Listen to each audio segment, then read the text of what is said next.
Hello everyone. तो आज हम इस वीडियो के माध्यम से सीबीएसई बोर्ड का 7th का चैप्टर नंबर 3 पढ़ने वाले हैं, जिसका नाम है स्वावलंबनम। स्वावलंबनम का अर्थ होता है सेल्फ डिपेंड होना, आत्मनिर्भर होना। तो ये चैप्टर स्टार्ट करते हैं।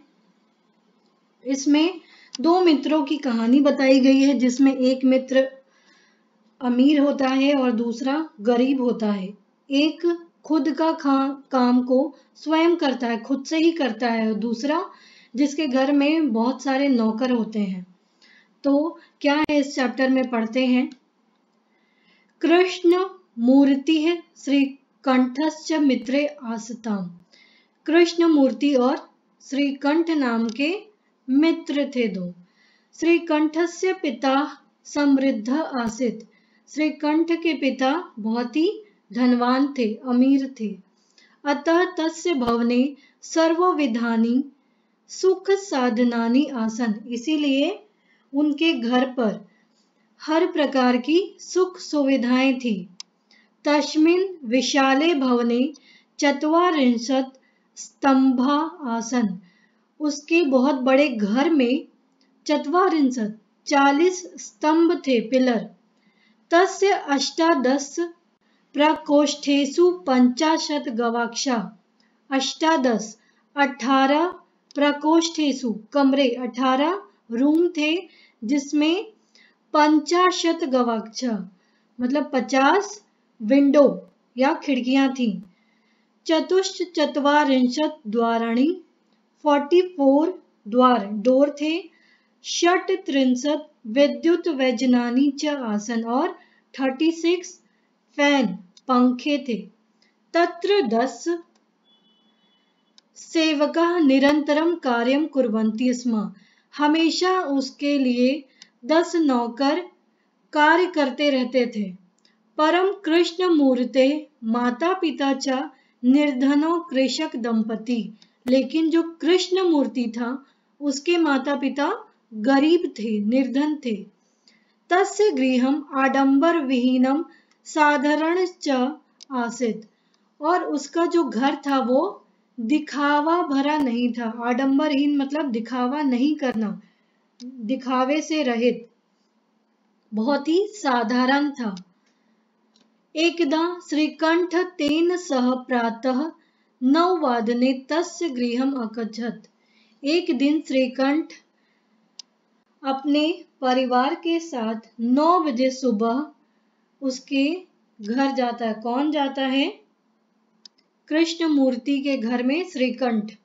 तत्र कृष्ण मूर्ति तस्य माता पिता च स्वशक्तया श्रीकंठस्य आतिथ्यम अकुर्वन्।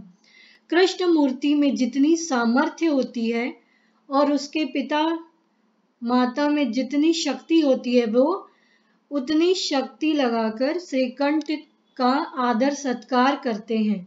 एतत् दृष्ट्वा श्रीकंठ अकथयत्। इस चीज को देखकर श्रीकंठ कहता है, मित्र अहम भवतां सत्कारेण संतुष्टो अस्मि। मित्र, मैं तुम्हारे सत्कार से, आदर सम्मान से संतुष्ट हुआ हूँ। केवलम इदमेव मम दुःखम यत् तव गृहे एको अपि भृत्य नास्ति। सिर्फ मुझे एक ही दुख है, वो कि तुम्हारे घर में एक भी भृत्य, नौकर नास्ति, नहीं है। तुम्हारे घर में एक भी नौकर नहीं है। मम सत्काराय भवताम बहु कष्टम जातम। मेरे सत्कार में तुम लोगों को बहुत ही कष्ट हो रहा है या कष्ट का सामना करना पड़ रहा है। मम गृहे तु बहुवा कर्मकराः सन्ति। मेरे घर में तो बहुत सारे नौकर है, काम करने वाले। तदा कृष्ण मूर्ति ही अवदत्। तब कृष्ण मूर्ति ने कहा, मित्र ममापि अष्टौ कर्मकराः सन्ति। मेरे पास भी 8 काम करने वाले चीज है। क्या है वो? ते च द्वे पादो, 2 पैर, 2 हस्तौ, 2 हाथ, 2 नेत्रे, 2 आँख, 2 श्रोत्रे इति, 2 कान है। मेरे पास भी 2 पैर, 2 हाथ, 2 आँख और 2 कान्ह एते प्रतिक्षणम मम सहायका, यही जो है हर एक क्षण में मेरी सहायक या सहायता करते हैं। किंतु तव भृत्या सदैव सर्वत्र च उपस्थिता भवितुम न शक्नुवन्ति, लेकिन तुम्हारे जो नौकर हैं वो हमेशा हर जगह सभी जगह उपस्थित नहीं रह सकते हैं। त्वम तु स्वकार्याय भृत्याधीना, तुम अपने काम के लिए भी अपने नौकरों पर अधीन हो, डिपेंडेंट हो। यदा यदा ते अनुपस्थिता तदा तदा तुम कष्टम अनुभवसी, जब जब वे अनुपस्थित एब्सेंट होंगे तब तब तुमको दुख होगा, कष्ट होगा।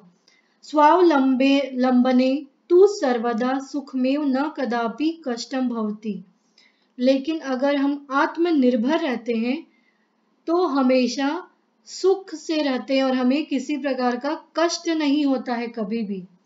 श्री कंठ अवदत्, मित्र तव वचनानि श्रुत्वा मम मनसि महती प्रसन्नता जाता। मित्र, तुम्हारी बातों को सुनकर मेरा मन बहुत ही प्रसन्न हुआ, खुश हुआ।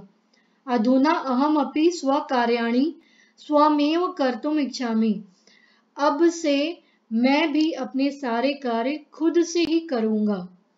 भवतु सार्ध द्वादश वादनमिदं, अब 12:30 बज गए हैं। सांप्रतम गृहम चलामि, अभी घर चलता हूं। तो इस प्रकार से ये चैप्टर की जो स्टोरी है वो समाप्त हुई। इसमें ये बताया गया है कि खुद से हमें आत्मनिर्भर बनना चाहिए, किसी के ऊपर डिपेंड नहीं होना चाहिए। तो अब इसके कुछ शब्दार्थों को देखते हैं। समृद्ध धनी, चत्वारिंशत् 40, अष्टादश 18, प्रकोष्ठेषु कमरों में, 50 50, गवाक्षा खिड़कियां या विंडो, चतुश्चत्वारिंशत् 44, षट्त्रिंशत् 36, 36, कृषक दंपति किसान पति पत्नी, आतिथ्यम अतिथि सत्कार करना, कर्म करा मतलब काम करने वाले जो नौकर होते हैं, भवताम आपके, भृत्य नौकर या सेवक सेवा करने वाला, शक्नुवन्ति सकते हैं, सार्ध द्वादश वादनम 12:30 बजे, सांप्रतम अभी। तो इस प्रकार से आपका ये चैप्टर समाप्त होता है। उम्मीद है आपको ये चैप्टर समझ में आया होगा। तो प्लीज़ आप इस वीडियो को लाइक और सब्सक्राइब करना ना भूलें। Thank you.